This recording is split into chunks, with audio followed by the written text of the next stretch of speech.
Salam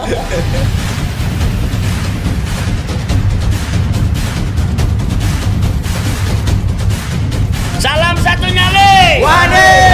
Assalamualaikum warahmatullahi wabarakatuh. Waalaikumsalam warahmatullahi wabarakatuh. Salam satu nyali. Wani.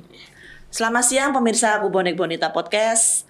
Masih bersama dengan saya Bunda Sari di sini dan juga rekan saya Saya di jatimnews.id. Semoga pemirsa di rumah dalam keadaan sehat semuanya ya. Saya sehat? Sehat, alhamdulillah Sehat ya. Kabarnya baik?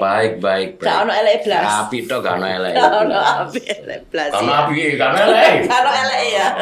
Gak ono elek blas ya.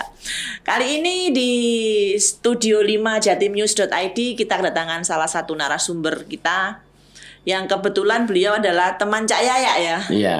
Teman Cak Yaya ya pada waktu sekolah dulu. Iya, jadi wong sing gak pegel belajar. Tidak pernah Dalam keadaan lelah dalam apapun, belajar. iya. Kalau kita kan jangan pernah lelah untuk berbagi ya. Iya. Kalau narasumber kita Iya, ini jangan pernah lelah untuk belajar, ya. iya. Selamat siang Mas Topan. Selamat siang, Selamat siang. Mas Selamat Anas. siang. Terima kasih. Selamat datang, iya. Pemirsa Aku Bonek Bonita, narasumber kita kali ini adalah Mas Topan. Ya, Mas Topan. Arek STM. Arek STM. Arek driver. Nah, sing STM biyen ya Iya. terkenal ndablek mokong Iya. bolosan nggawa buku situ tok. Iya. Diselempen ono sak ya toh. Iya. Kang nggawa bolpen. Klambi akeh tulisane, gak tau nyatet ya toh. Tapi Mas Topan ini lain daripada yang Mas lain. Topan. Iya. Mas Topan ini lain daripada yang lain karena berawal dari STM tadi itu sekarang beliau menjadi seorang project manager. Gitu Tapi ya. untuk meraih project manager gak langsung. Iya. Jadi sempat kuliah. Iya, nanti kita tanyakan aja. Oh, iya. Iya. Iya, Mas Topan, selamat Siap. siang. Selamat datang Bunda. ya. Terima kasih, Mas. Project manager. Itu kan dalam bahasa Inggris, kalau diartikan dalam bahasa Indonesia adalah manajer proyek. Betul. Ya. Betul. Itu sebenarnya itu apa sih? Project manager itu apa? Jadi project manager itu sebenarnya istilahnya itu sama dengan koki atau sutradara dalam sebuah film. Oh. Yang selama ini kan identik dengan skill. Artinya kalau seperti yang saya tangani sekarang ini kan sipil. Ya. Identiknya adalah bahwa dia itu harus lulusan sipil. Padahal tugas utama dari project manager itu adalah memanage. Jadi kita mengkolaborasi antara teknis dan non teknis. Oke. Supaya tujuannya bahwa pekerjaan itu sesuai schedule, sesuai dengan spek yang diinginkan daripada pemberi tugas. Nah, kira-kira seperti itu secara inti. Nah, dulu kan jenengan kan lulusan STM nih. Betul. Kok bisa Menyeberang. Oh, ya. STM apa itu? Listrik ya? Mesin. mesin oh, ya? mesin. Nah, itu ceritanya gimana itu Mas Topan? Dari STM sampai sekarang alhamdulillah menjadi seorang project manager tadi ya. Ya, jadi seperti yang Mas Yaya bilang tadi bahwa karena saya berawal dari orang desa, artinya bahwa selama kuliah saya karena bekerja untuk di bidang industri waktunya tidak nutut, sehingga saya kerja di driver taksi. Arek nganjuk. Ya. Siap. Iya. Dulur nganjuk. Wah, ini ono dulur Siap. podcast iki ya. Iya. Nah, ya. Jadi dari situ akhirnya saya bisa membagi waktu sampai kemudian saya lulus. Dari lulus itu saya menjadi sales engineer untuk alat-alat teknik selama 4 tahun. Sebentar, maaf saya potong. Yap. Pada waktu jenengan jadi sopir taksi tadi itu untuk biaya kuliah. Betul.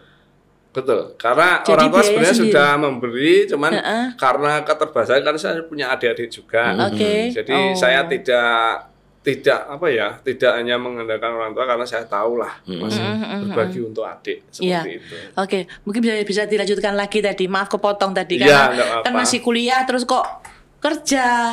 Ya, gitu loh. jadi kuliah tuh biaya sendiri tadi ya dengan jadi betul, driver taksi waktu Oke, itu. heeh. Nah, dari situ setelah lulus saya jadi sales engineering untuk alat teknik selama lulus 4 kuliah itu. Ya, mungkin Jadi, berjarak sales engineering. Oke. Alat-alat teknik. Yo, cetak kuliah iki ora ono titel-titel ngono sih. Iya. Opo iki? Diteli sarjana hukum ta? Teknik, Sarjana teknik, ya. ya. Saya mesin. Itu masih di Nganjuk sana atau sudah di Enggak, Surabaya? di Surabaya. Oh, di Surabaya. Iya, saya Oke. lulus SMP sudah sama orang tua sudah dibawa di Surabaya. Berjuang Kuliahnya bareng di sini. Surabaya juga? Ya. Di mana Surabaya. kalau boleh sebutkan? Untak. Di Untak. Mungkin bisa disapa dulu dosen-dosen Untaknya disapa ini. Ya, Untak dan saudara-saudara di Untak. Iya. Ya. Jadi Oke. setelah itu saya memberanikan diri untuk berusaha sendiri dengan mendirikan bendera. Nah, waktu itu sehingga saya dengan basic yang sama dengan yang saya waktu kerja. Dari perjalanan itu kemudian saya berkembang untuk ke jasa. Akhirnya saya dari situ berkembang lagi ke dunia project. Oke. Waktu itu di awal-awal saya bekerja jasa, jadi saya jasa untuk plumbing, hidran dan lain-lain seperti itu di bidang piping. Oke. Opo piping yo, Cak? Ya jaringan pipa, Pipa. Oh. air bersih, pemadam kebakaran seperti itu. Pipo kan ono sing gede gitu ya. Iya. Pipo sing paling gede sampean kerjaan ono ndi, Cak? Kalau di gedung itu sebenarnya rata-rata paling sekitar 8 sampai 10 Dan itu kalau untuk jaringan buang aja. Kalau saya pernah jadi konsultan ya sampai 1.500 mili, 1,5 meter. Seperti itu. Nah, kemudian berkembang lagi ke sipil. Nah, dari sipil ini saya belajar bagaimana memasang bata, bagaimana pekerjaan-pekerjaan finishing yang lain berkaitan dengan sipil atau struktur ya. Jadi dari situ saya selalu belajar bagaimana sih memformulakan dengan kesulitan memasang, terus kemudian hasil pemasangan per hari. Sehingga dari situ untuk menganalisa saya dalam menentukan jumlah manpower ataupun komposisinya, tukang dan helper biasanya kalau bahasa proyek seperti itu lah, kira-kira dari situ. Dari situ kemudian saya berkembang di sipil. Kemudian waktu itu saya masih berjalan sendiri. Dan saya sedikit saya tidak apa ya, berapa adanya ya. Sehingga dari kondisi itu saya mengalami satu faktor X yang di luar. Secara kinerja saya sukses, tapi faktor X-nya ada. Sehingga saya tidak bisa melanjutkan ke dalam usaha sendiri. Dari situ ada tawaran untuk handle project. Ya, statusnya kalau bahasa umumnya adalah project manager tadi. Seperti itu. Project yang pertama dikerjakan itu di mana itu, Mas Struktur Topan? baja. Kalau yang langsung di struktur baja yang ada Bangunan mana yang sudah pernah jenengan kerjakan? Ya, banyak. Ini kita ambil contoh aja ya. Jadi struktur baja untuk daerah Ponorogo. Kemudian saya untuk plan industri semen Indonesia yang ada di Banten. Kebetulan itu adalah proyeknya rekan saya sendiri yang dipercayakan ke saya pribadi. Kemudian ada gedung bank yang ada di Sidoarjo. Apa itu? Bank apa itu? BPR Sidoarjo. Gedung Bank BPR Sidoarjo. Iya, selatan alun-alun itu. Nah, itu dari direkom temen untuk kerjakan tadi itu. direkom temen untuk artinya diundang ownernya, kontraktornya. Nah, terus kemudian yang terakhir kemarin RSUD Ploso itu di Jombang. Jadi pemirsa, aku Bonek Bonita, Mas Topan ini adalah seorang project manager seorang project manager yang sudah membangun ya. Saya sudah mempunyai beberapa project-project yang besar ya. Di antaranya adalah RSUD Jombang, lalu Bank BPR Sidoarjo, lalu di Ponorogo ada apa, Mas? Struktur baja. Struktur baja di Ponorogo dan juga di Semen Indonesia. Jadi pengalamannya sudah luar biasa. Karena tadi Mas Topan tadi tidak pernah lelah untuk belajar. Gitu ya. Tidak belajar. Mas aku iki sajane kepengin takon ini lho, Bunda. Proyek sing sampean tahu kerjano, yang harusnya secara biasa itu selesainya 2 bulan, tapi sampean disuruh kerjakan mamanya 1 bulan gitu. Dikasih deadline sebulan. Ada. Tapi saya juga mau tanya, seandainya ini sudah estimasinya itu 2 bulan, tapi jenengan bisa mengerjakan dalam jangka waktu 1 bulan. Itu pernah di mana ya? Pernah. Jadi ada beberapa kali, salah satunya aja mungkin yang terakhir adalah RSUD ini ya. Mana? Di Jombang. Jombang. Ya. Jadi artinya problem di awal itu adalah kalau di dalam pemerintah itu kan namanya spek kan harus jelas. Ya, Nah, betul. ketika speknya itu mungkin salah dalam penulisan atau apa, maka itu kan tidak boleh serta-merta digantikan. Ya. Nah, sehingga dalam kurun waktu sebenarnya 6 bulan, akhirnya 2 bulan ini hanya untuk nge-clearkan yang mungkin kesalahan spek atau yang Hitungan lain salah tadi itu ya, ya. bukan hitungan salah, mungkin kesalahan penulisan atau apa, karena namanya bisa saja kan seperti itu. Nah dari situ mulai dari pancang sampai finish itu hanya tinggal sisa 4 bulan, gitu loh. Nah otomatis namanya pekerjaan teknik itu kan sesuatu kan sudah ada standar. Nah bagaimana memulainya itu kan ibarat kita menanam. Satu misal kalau 1 hektar itu harus selesai satu minggu seumpama dengan 5 orang satu misal, berarti artinya kita untuk mencapai dia 3 hari berarti kita harus menggandakan manpower. Nah tentunya kan dengan lebih banyaknya manpower yang ada itu kan pengaturannya, timingnya, karena di dalam gedung itu kan bukan hanya sipil, ada piping, ada kabel, ada aksesoris lain yang mereka itu harus punya schedule masing-masing dan harus sesuai. Ini yang selalu saya terapkan bahwa pekerjaan pertama itu adalah on schedule-nya dulu. Nah, seperti jadi itu kira-kira lebih tertata ya semuanya ya. Ya harus, kalau tidak sebagus apapun itu perencanaan, sebagus apapun itu semua tergantung dari pelaksanaan. Itu aja. Ya untuk RSUD Jombang itu yang uji nyalinya di mana, Mas? Ujinya apa? Ya maksudnya itu yang memicu tantangan. Oh ya itu waktunya schedule harusnya kan 6 bulan menjadi tinggal 4 bulan dari pancang sampai clear. Tapi jenengan bisa menyelesaikan tadi semua ya. Insya Allah kemarin tinggal finishing karena di dalam proyek itu kan secara fungsional clear itu artinya sudah clear. Yang lain kan masuk dalam perawatan seperti itu. Jadi untuk RSUD juga BPR itu kan harusnya penyerahan bulan 5, bulan 2 saya sudah checklist clear. Sudah selesai. Oh, seharusnya itu di jatah bulan 5. 5 bulan. Bulan 5. Alhamdulillah bulan 2 sudah clear. Karena step by stepnya saya 10 hari project.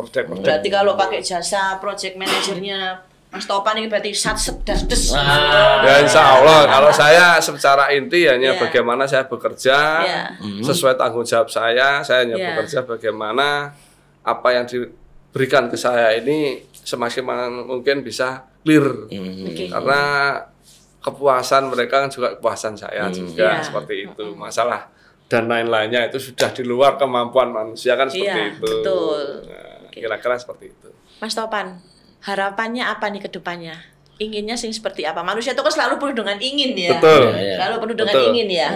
Kepinginnya Mas Topan ini yang gimana? Jadi gini, saya sebenarnya dulu mendirikan perusahaan itu kan saya punya cita-cita bahwa perusahaan itu selain untuk saya pribadi berkembang, siapapun yang ada di dalam situ bisa ikut berkembang seperti itu. Jadi keinginan saya karena selama ini saya belum ketemu yang namanya partner atau bahasa gampangnya wadah. Saya harapan saya dengan begini bisa dipertemukan yang di atas dengan wadah yang pas. Tidak mencari wadah yang besar tapi mencari wadah yang bisa dibesarkan gitu loh. Nah, seperti itu. Karena potensi alhamdulillah selama ini selalu terjalin antara SDM atau sumber daya manusia selalu terjalin hubungan komunikasi sehingga hal itu adalah salah satu modal. Sedangkan potensi juga sebenarnya sudah ada, tinggal dikembangkan mungkin dengan seperti Mas Yaya begini kan yang selama ini. Ini ya, kamu kan cerita rumah sakit, cerita gedung gede-gede ya. Seandainya teman saya kepengin bangun rumah, konsultasi sama bisa ya? Insya Allah bisa, karena saya segini, dari kami sebenarnya kan tim. Kalau saya ahli semua kan tidak mungkin. Jadi di dalam tim kita ini sebenarnya lengkap antara arsitek, kemudian ada yang ahli struktur. Saya sendiri kan basic saya kan pipa, mechanical. Nah, itu sebenarnya. Tapi secara keseluruhan metode kerja atau bagaimana secara fungsional, insya Allah saya sendiri bisa menjalankan secara dasar. Kan satu misal rumah itu kan Bunda atau Mas saya kan punya konsep. Konsepnya seperti inilah, kita tuangkan di dalam gambar arsitek itu. Saya hanya bisa secara global yang menggambar ada tim tersendiri seperti itu loh. Ya. Jadi sudah punya tim sendiri punya jadi tim ya. sendiri, cuman ke tim ini butuh wadah kan gitu Mas. Ya, memang karena selama ini kan intinya secara mandiri kan karena kondisi yang kapan hari itu yang dulu yang saya belum siap untuk bernafas sendiri gitu loh. Boleh nafas saya. Boleh nafas ya. Mungkin dari investor-investor bisa telepon ke nomor teleponnya. Bisa telepon nanti kita cantumkan di bawah sini nomor teleponnya kalau misalnya ingin mungkin dari pemirsa Aku Bonek Bonita kepingin bangun apartemen. Ya. Oma apartemen ya iso. Rumah apartemen. Sharing pun enggak masalah. Sharing juga enggak bisa. masalah. Sharing mamanya aku pengen bangun oma tapi di sakme ini iso itu kira-kira bisa enggak? Sharing ke Mas Topan, enggak apa-apa, enggak usah sungkan, enggak usah malu. Mungkin dari pemirsa Aku Bonek Bonita ingin sharing atau nanti mungkin pengen join juga, be a partner dengan Mas Topan, nanti dengan senang hati Mas Topannya untuk membuka informasi tadi ya Mas Topan ya. Oke, ya. Mas Topan, di akhir podcast kita siang kali ini ada yang mau disampaikan dengan pemirsa Aku Bonek Bonita? Silahkan. Ya, salam yang tadi itu ya. Jadi artinya begini, saudara-saudara, jadi dalam keadaan apapun jangan pernah belajar jangan pernah untuk berhenti belajar seperti itu ya, kira-kira seperti itu ya, karena apapun pengalaman ini akan tetap berguna kita untuk ke depan. Hanya itu saja. Masalah yang lain sudah di luar konteks manusianya tadi. Seperti itu kira-kira. Jadi sebagai manusia hanya berencana, Tuhan yang menentukan. Siap. Ya. Pemirsa Aku Bonek Bonita, jangan pernah berhenti belajar. Ojo mandek belajar. Ojo mandek belajar. Ojo lelah belajar. Ojo kesel belajar. Ya. Mas Topan, terima kasih ramunya siang kali ini. Terima kasih. Pemirsa Aku Bonek Bonita, untuk obrolan siang kita kali ini sudah selesai. Ya.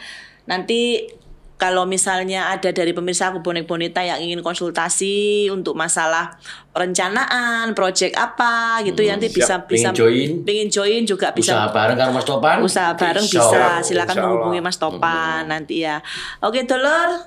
Sekelumit kata wani yang mampu merubah hal biasa menjadi luar biasa. Salam satu nyali. Wani. Assalamualaikum warahmatullahi wabarakatuh. Waalaikumsalam warahmatullahi wabarakatuh.